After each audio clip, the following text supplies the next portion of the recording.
নেক আমল করলে আপনার জন্য জান্নাত থাকবে, যে জান্নাতের নিচে কি তলদেশ নহর সমূহ আছে।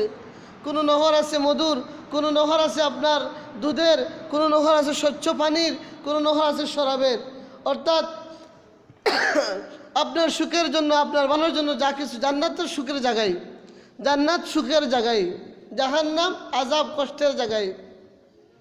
তো প্রত্যেক ভালো কাজেরও বদলা আছে, খারাপ কাজেরও বদলা আছে। বর্তমান বা অতীতেও আমরা দেখছি যারা যে যত বেশি জুলুম নির্যাতন করেছে সেই জুলুমের পরিণতি তাই সেই বহন করছে, সেই কি বহন করছে। আমরা যদি পৃথিবীর ইতিহাসের সূচনার দিকে তাকাই, যে হাবিল হাবিল সর্বপ্রথম হত্যাকাণ্ড চালিয়েছিল কি কাবিল কাতিলের ওজনে কাবিল। ওই কাবিল সর্বপ্রথম হত্যা করেছিল তার ভাইকে।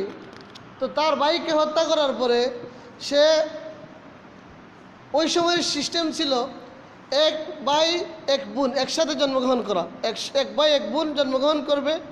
আপনার আগের বছরের ভাই পরের বছরের বোন, পরের বছরের ভাই আগের বছরের বোন, এরকম বেশ কম করে বিবাহ। তো কাবিলের যে ছিল, যে বোন পড়ছিল, ওই বোনটা খুবই কালো ছিল। আর হাবিলের যে বোন ছিল পড়ছিল হিসাবে, ওই বোনটা খুব সুশ্রী সুন্দর ছিল, খুব সুন্দর বা সুঠাম, সব দিকে উৎকৃষ্ট ছিল। তো ওই বোনকে, ভাইকে হত্যা করার মাধ্যমে বোনকে বিবাহ করার উদ্দেশ্য ছিল। ওই উদ্দেশ্যের কারণে সর্বপ্রথম কাবিল হাবিলকে হত্যা করেছিল। হত্যা করার পরে তার পরিণতি কী হয়েছে, তার পরিণতিটা এমন খারাপ হয়েছে যে সে হতাশ হয়ে গেছে। সে কি করবে এ নিয়ে খুব চিন্তায় পড়ে গেছে, সে খুবই কি বিষণ্ণতায় ভুগছে।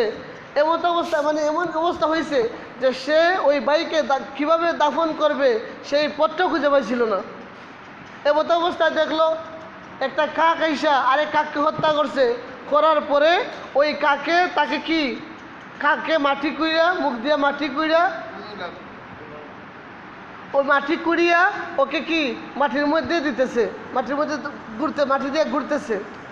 এই অবস্থা দেখা সেও কি করলো, মাটি খনন করলো, খনন করে তার ভাইকে ঢুকাইলো।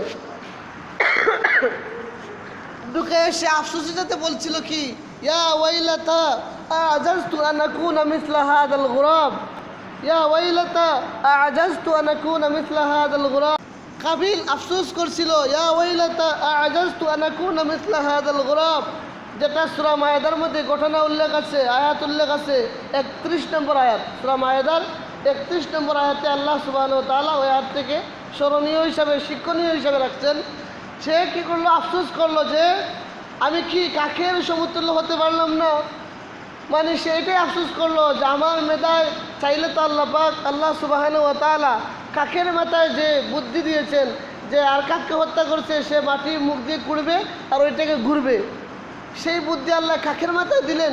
কিন্তু আল্লাহ যদি চাইতেন আমার মাথায় আগে এই বুদ্ধিটা দিতেন তাই তো পারতেন, কিন্তু আমার মাথায় এই বুদ্ধি না দিয়া কাকের মাধ্যমে আমাকে শিক্ষা দিলেন, কাককে আমার উস্তাদ বানাইলেন। এইটাই কি সে আফসোস করতে থাকলো। তাহলে সর্বপ্রথম জুলুমকারী যে কাবিলের, তার আফসোসের শেষ নাই। দ্বিতীয় নম্বর, আরো বিখ্যাত জুলুমকারী যে ছিল ফেরাউন।